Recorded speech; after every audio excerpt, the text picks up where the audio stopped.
Hey, what's up everyone, this is Sean and welcome to a brand new video here on the Magic and Thrills. Hey everyone, what's up, this is Sean and welcome to a brand new video here on the Magic and Thrills. Now in today's video I wanted to kind of go through this whole Disney World annual pass update that they recently issued, where basically Disney World is lowering the down payments required on the Florida residents' monthly down payments down to $100 down, but then the monthly prices are going up per month. And I just wanted to kind of discuss that a little bit and also give because I'm an out of state, I'm a non-Florida resident myself, so I just want to discuss like the pros and cons of annual passes a little bit and kind of go through all that with you guys. So again, these are the Florida resident only annual pass types. They're all the same types as before. So we have the Disney Pixie Dust Pass, and again, these are all the ones that have some blockout dates on them, that kind of thing. So that one is $100 down with $33.38 per month. We've got the Disney Pirate Pass, which is again $100 down, $65.33 per month. Then the Sorcerer Pass, which is $100 down again, and $87.52 per month. And then we have up to the Incredible Pass, or the Incredipass, which again is $100 down and $129.23 per month. Now, I'm very curious as to why Disney changed this kind of, not really policy, but why they adapted to have it be a lower down payment and then go into a higher monthly price. Because, I mean, you're paying the same price overall retail price as far as over 12 months anyways. So I'm very curious on why they did it. If it's just to kind of give people more of like a standardized pricing point, you know what I mean, as far as that goes, where it's just like, hey, here's just a flat fee for the down payments, and then based on what you choose for the pass type and based on blockout days and all that for what you choose from that point of view is the next differentiation you have for the pass type. So I'm curious on why they did that, and then let me know in the comments below what you think about that, whether it's a good or bad idea that they did that, or if it's really irrelevant to you if you're an annual pass holder for the Florida residents, again, for the monthly installment type of pass for that as well. Now, I did used to be a pass holder for a couple of years as an out-of-state pass holder, so an non-Florida resident pass holder, and for me, it's not something that I have an issue with, that they don't have all these other pass types, but the hard thing about it for me to digest a little bit, and I've been this way forever, is that basically I feel like they are really, like Disney World or Disney in general, meaning when I say this, I think that they are really missing out on a core demographic of people that are really, not just diehard Disney fans in a sense, but just more of like giving everyone all the options to do whatever they want with their wallet. And what I mean by that is, like, for example, Universal Orlando is the exact opposite, where you can do whatever you want with their passes whether you're in Florida or out of Florida, because Universal Orlando does more of a focus on giving pass holders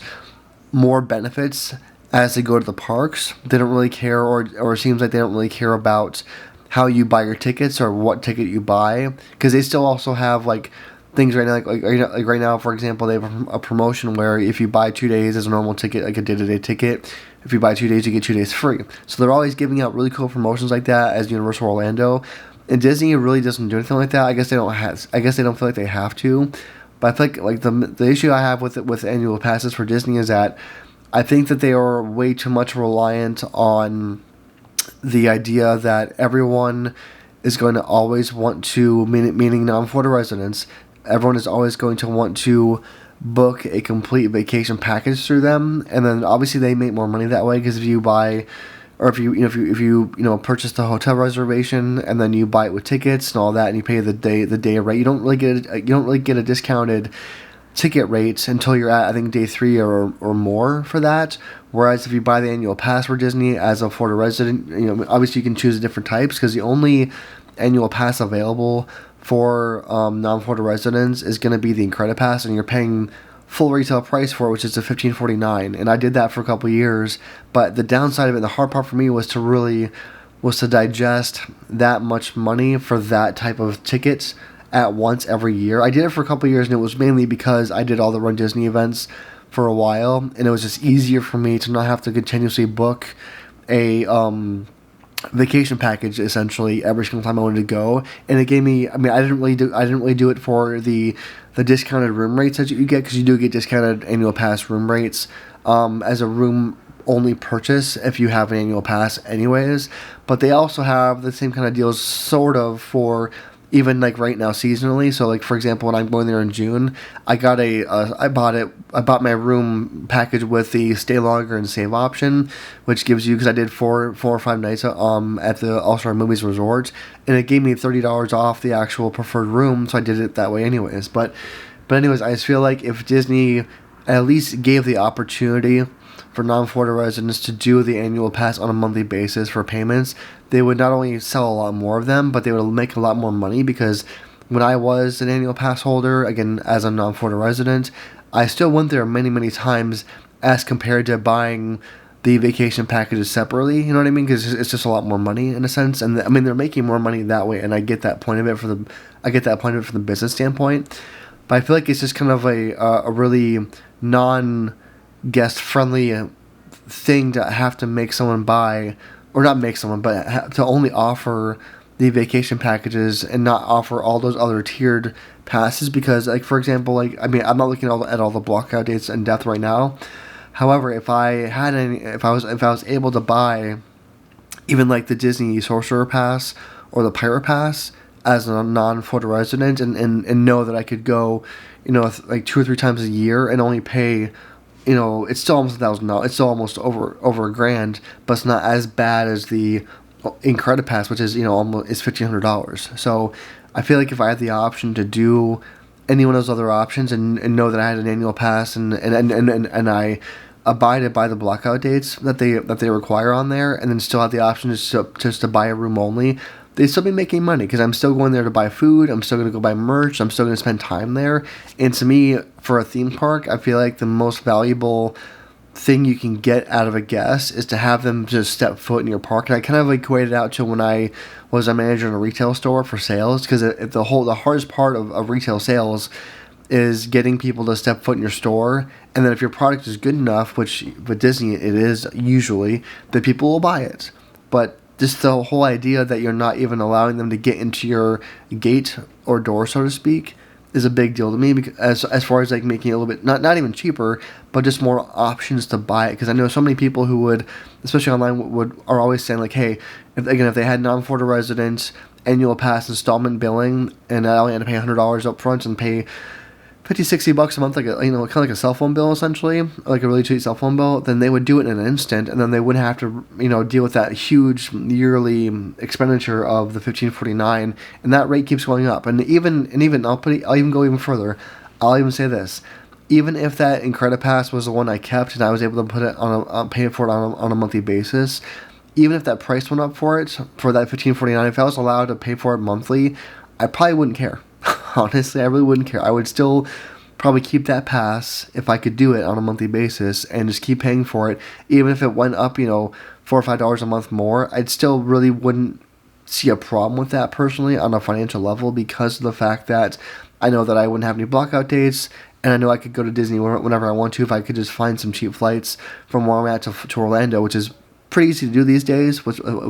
flight tracking and all that. I just wish that they had that option. And I think that's another area yet again where Universal Orlando is kind of destroying them in a way from a financial business perspective, because they at least give you the entire opportunity, just the option to do flex pay on their stuff. And I mean, they require more of a down payment. I think they require, I think it's either 25 or 30% down for Universal Orlando on the flex pay. And then it breaks down to the same monthly payments depending on which pass you buy. And then after the first year, it just goes into a monthly bill.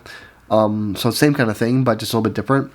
But at least they give you the option to. And to me, I just think that it's a massive failure on Disney's end where they never have offered it for non-Florida residents. And I'm not even sure if they ever had in the past. If you know in the comments below, let me know if Disney has ever offered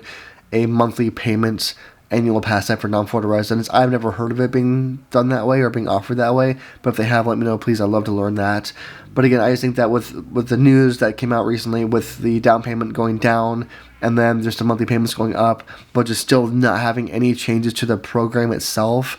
I just take an issue with that, because they would make so much more money from, again, getting people to set foot in your gates, in your doors, so to speak, of all your theme parks. They will still spend money. They will want to go more often, because because Disney's been under a lot of heat lately for having the customer or the guest return rate has been declining, and there's been a bunch of news about that too from a bunch of different media outlets where they've been like, saying like, hey, Disney families are not returning to Disney World as much as they used to, whereas like usually it used to be where these families would have like either multi-year trips or they'd go every year at least once, and now it's becoming a lot less often because of the price hikes that Disney is doing, while not necessarily offering the newest technology or more rides or more experiences in the same way that other parks and places are. So I think that Disney should really reevaluate this, and maybe when they get a new CEO, because I know that Bob Iger or Robert Iger is on his way out in a sense where he's trying to find his replacement.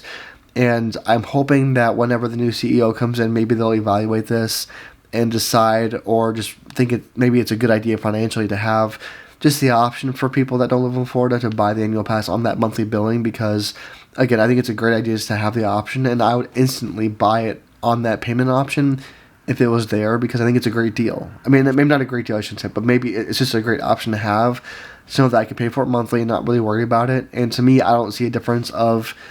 even on the increasing price. Like I said before, like even if it's an increase in price every year, it would only break down to a few dollars a month, and I can stomach that, I can digest that, I can deal with that. But it's just when it's a huge chunk of payments once a year, and it's just like bam, like that's, I mean, it's cool to have it paid off, I guess. Some people are more into that payment type, which is fine, but to me, I enjoy the monthly billing on things like this, at least. So I just wanted to go through that in a video here today, just to kind of go through my feelings on it and how I think that they should really benefit from that as compared to other theme parks who offer it already and do pretty well with it. So again, let me know what you think about it in the comments below. If you're an annual pass holder, tell me which type you are and what you prefer if it was if it was offered. I'd love to know that as well. And again, thanks for watching as always. I appreciate it, and I'll see you guys all in the next video.